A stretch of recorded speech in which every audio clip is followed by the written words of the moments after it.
그래서 또 말하죠. 하나님은 성실하심으로 나를 괴롭힌다. 번개라는 예화가 참 좋은 것 같아요. 하나님은 번개 한 번 치지 않죠. 아주 지겹게 치십니다. 그렇죠? 성실하게 치셔요. 우리가 이렇게 가면 여기 안 된다 번쩍 하셔서 이쪽으로 가게 하시고, 일로 또 가면 안 된다 번쩍 하셔서 이쪽으로 가게 하시고. 저는 제 삶에 너무나도 이것을 많이 경험합니다. 오히려 하나님 앞에 감사드리고 있습니다. 여러분 어떠십니까? 토머스 맨턴이라는 목사님은 이 구절에 대해서 시편 기자는 여기서 하나님이 그를 괴롭게 하셨음에도 불구하고 그분의 신실하심을 인정하신 것이 아니라, 그러니까 그냥 괴롭게 한 건 괴롭게 한 것이고 그냥 하나님은 신실하다 이렇게 인정한 것이 아니라 그러한 고통을 보내신 일 자체를 신실한 일로 인정한 것이다 라고 말하고 있습니다. 고난을 주시는 것이, 고난 그 자체가 신실한 일이라는 것이죠. 하나님 괜히 우리에게 고난을 주시는 것이 아니라 다른 어떤 것으로도 줄 수 없는 반드시 필요한 유익이 있기 때문에 성실함으로 고난을 주시는 신실하신 그런 하나님이시라는 것입니다. 그러므로 고난이 괴로운 일이 사실은 아니라는 것이죠. 하나님 편에 봤을 적에, 우리 영적 눈을 떠서 봤을 적에는요. 오히려 우리는 하나님 앞에서 형통함을 깨달을 때마다 두려운 마음을 가져야 되는 것이죠. 저는 그렇습니다. 우리 형통하게 될 때 오히려 교만해질 수 있고요, 나태해질 수 있고요, 타락해질 수 있고요, 더 넘어지기가 쉽지 않습니까? 이걸 빨리 깨달아야죠. 빨리요.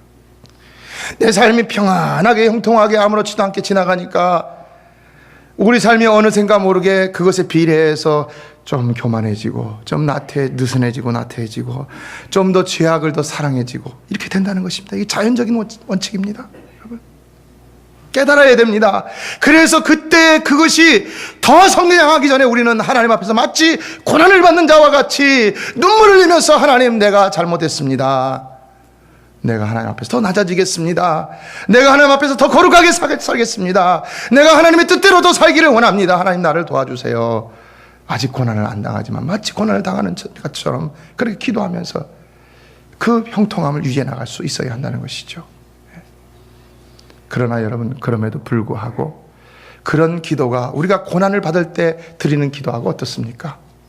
다르죠. 어느 기도가 더 우리에게 유익을 갖다 줍니까? 어느 때의 기도가? 고난을 받을 때의 기도가 더 유익을 갖다 주는 것이죠. 윌리엄 세컨은 이 시편을 해석하면서 이런 말을 했습니다. 슬픔이나 고난처럼 유익하되 즐겁지는 않은 것들이 있다. 죄는 즐겁지만 무익하다. 그러나 슬픔은 유쾌하지만 불쾌하다. 그러나 흐르는 물이 깨끗하듯이 대개 성도들은 고난 중에 있을 때 더 성결하다. 고난 중에 있을 때 더 성결하다.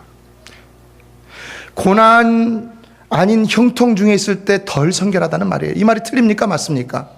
사실 맞아요, 여러분. 맞습니다. 그래서 우리가 영적인 면에서 봤을 적에는 고난 중에 있는 내가 더 축복 중에 있는 것입니다. 믿습니까? 예. 영국 속담에 이런 말이 있습니다. 강이 지나가면 하나님은 잊혀진다. 막 강이 치고 지나갈 때 막 하나님 그러다가 지나가 버리면 하나님 잊어버린다는 것이죠. 또 이태리 속담에 이런 말이 있습니다. 위기가 지나가면 성도는 조롱을 받는다. 왜 조롱을 받습니까? 성도가 성도다운 모습을 보이지 않기 때문에 조롱을 받는 것이죠. 위기 때는 막 하나님 앞에 매달립니다. 새벽 기도도 나오고 금요 철야도 나오고 막 나와갖고 하나님 앞에 기다립니다. 매달립니다. 누가 하라고 하지 않았는데도 막 매달립니다. 위기가 지나고 나니까 조롱받는 사람이 되고 있다는 것입니다. 헛된 말이 아니죠. 그래서 우리는 오히려 강 가운데 지날 때 하나님을 더 생각하고 위기 가운데 있을 때 덜 조롱받는 신앙의 사람이 된다는 것을 알아야 한다는 것입니다. 오히려 고난이 더 유익이라는 것입니다. 어느 의학대학 교수가 학생들에게 물었습니다. 남편은 알코올 중독자로 가구를 내다가 팔아 술을 마시고 술 마실 돈이 없으면 아내를 두들겨 팬다. 거기다가 그 아내는 폐결핵에 걸려 콜럭거린다. 그들은 새빵살이 형편이다. 그런데 아내가 임신했다. 여러분에게 묻겠는데 이 임신된 태아를 어떻게 해야 하겠습니까? 어떻게 해야 할까요? 뭐라고 대답했을까요? 그 의대생들이 낳아야 됩니다 라고, 낙태시켜야 합니다 라고 대답을 했다는 것입니다. 그랬더니 그때 그 의대 교수가 자네는 금방 베토벤을 죽였네 베토벤 아시죠, 여러분? 유명한 작곡가 베토벤. 베토벤의 어머니는 베토벤을 낳은 지 몇 년 지나지 않아서 결국 그 지병인 폐결핵으로 세상을 떠났다고 합니다. 그래서 베토벤은 11살부터 극장을 돌면서 구걸 예술을 해야만 했는데 30살 때 음악가의 생명이라 할 수 있는 귀를 잃었죠. 귀. 사실 귀가 좋아야지 음악을 합니다. 귀가 나쁘면 음악 절대 못합니다. 여러분의 자녀가 귀가 나쁘면 음악 시키면 안 됩니다. 이 귀가 좋아야 됩니다. 그런데 이상하게도 그런 고난의 세월을 보냈던 이 베토벤의 음악이 대부분 끝부분에 가서는 환희를 노래한다는 것입니다. 환희. 여러분, 환희의 송가 들어보셨어요? 베토벤 교향곡 8번에 합창이라는 교향곡이 있습니다. 제가 어렸을 때 중학교 때 그것을 이 테이프로 들은 적이 있는데 그걸 들을 때 저는 처음으로 와, 황홀하다는 것을 느꼈습니다. 우리 찬송가도 있죠. 다 영화로운 조물주에 이렇게 나가는 거 있죠. 그겁니다. 그게 한 일부분이죠. 그걸 전체를 들으면요 정말 황홀경에 빠집니다. 그런데 어떻게 고통 가운데서 지냈고 자라났던 이 베토벤이 그런 환희의 결말을 그것도 누구보다도 세상에서 누구보다도 더 아름답고 팬타스틱하게 그것을 그렇게 만들어낼 수 있었느냐는 것입니다. 어떻게 그렇게 됐을까요? 롤랑이라는 사람이 쓴 베토벤 전기를 보면은 그는 나이가 들고 성공할수록 깊은 신앙의 세계에 빠졌다라고 그렇게 기록하고 있습니다. 어떻게 그가 결론이 환희였다는 것입니까? 그는 그 고난 가운데서 하나님을 만났고 하나님을 더 의지했고 그래서 하나님으로부터 더 놀라운 은혜를 받았기 때문에 그런 환희의 송가를 부를 수 있었다는 것이죠. 여러분, 사랑하는 성도 여러분, 여러분도 고난 가운데 하나님을 만나심으로 늘 여러분의 결론이 환희의 송가가 되시기를 주님의 이름으로 축원합니다. 기억하십시오. 고난은요 불행과 동의어가 아닙니다. 내가 고난을 받는다, 그러고 나름 불행하다, 이것은 논리가 성립이 되지 않는다는 것입니다. 오히려 고난은요 예수 그리스도를 만날 때 더 온전한 가치와 행복이 될 수 있다는 사실입니다.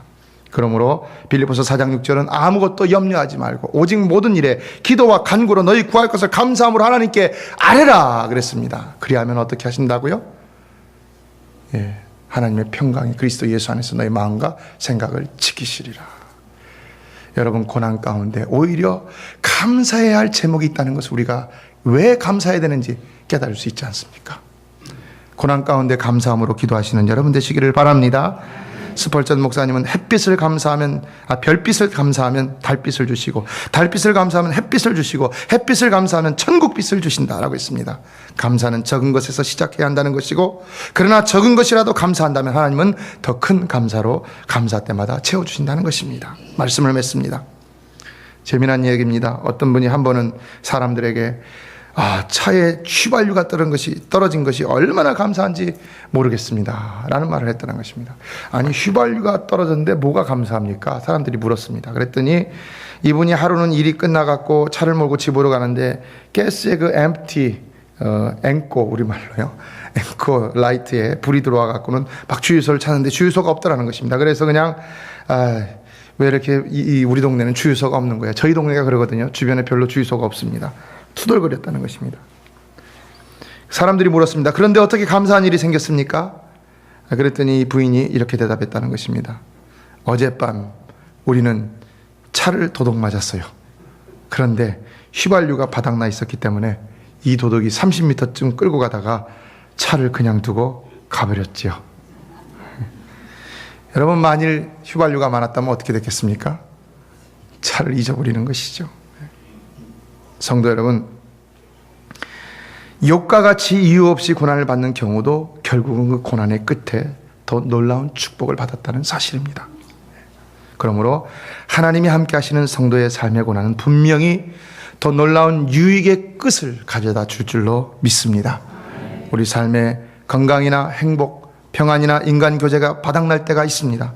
그러나 절망하거나 불평하지 마시기 바랍니다. 성도의 삶에 우연은 없는 것입니다. 거기에는 분명히 우리를 사랑하시는 하나님의 은혜의 섭리가 있는 것입니다. 그러므로 디모데전서 4장 4절은 하나님의 지으신 모든 것이 선함에, 모든 것이 선함에 그랬어요. 감사함으로 받으면 버릴 것이 없나니. 하나님이 지으신 여러분의 모든 삶도 다 선한 줄로 믿습니다. 모든 순간이 다 선한 줄로 믿습니다. 그러므로 오직 감사함으로 받아 여러분의 삶에 유익을 가져오는 복된 성도가 다 되시기를 주님의 이름으로 축원합니다.